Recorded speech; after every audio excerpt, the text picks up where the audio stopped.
Catherine Sobieschik Shake back again. This time I'm going to be working with you guys using toys to understand virus structure. And so what I've selected as my toys for today are LOL plastic containers. We have them here in a more of a cylinder shape, which is representative of something, say, like rabies bacteria, versus we have here a spherical shape. We already have a little piece of RNA coming out, but we have a good representation of an influenza here. Again, this is just an LOL ball. Caroline here has been busy putting some added details I'll explain in a minute.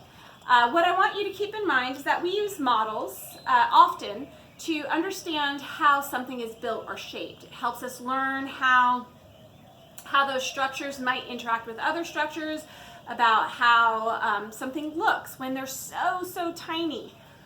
So in the case of a virus, here I have it looks like it's from a 3D printer virus, and it's probably a representation of a human papillomavirus perhaps. But in any rate, all viruses that we deal with, they're non-living. They're non-living, and they cannot make more of themselves unless they're inside a living cell. I'm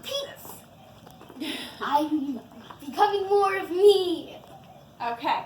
Well, so if a virus was going to infect Caroline here, that virus would have to be very specific to, say, her skin cells, unless she is taking her hands and she's sticking them up her nose or inside her eyes, in which case then the virus is going to have access to her insides.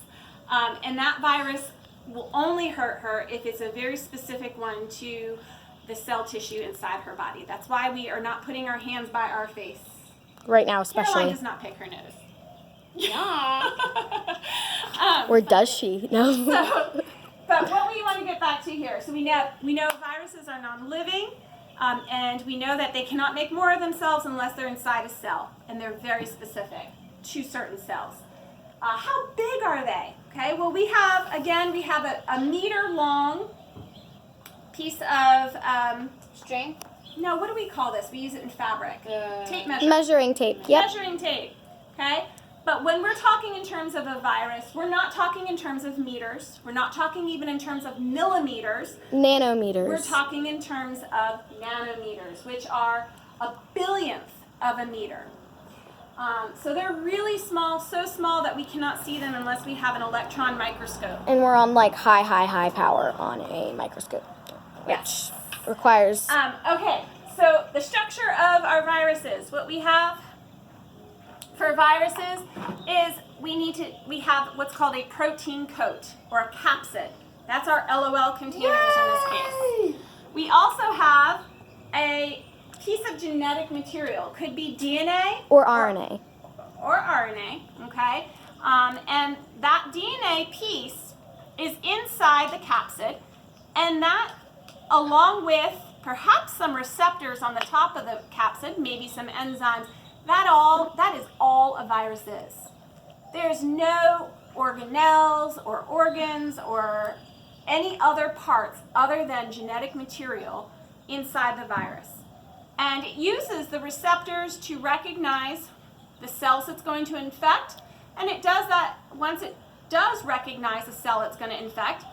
In the case of the COVID-19, it will inject an RNA piece into those cells specific to our mucus lining and infecting the respiratory system. It is a SARS virus. So what you guys should do is find some toys, some useful materials, and see if you can't replicate capsid, the protein coat, and that either RNA or DNA inside the virus.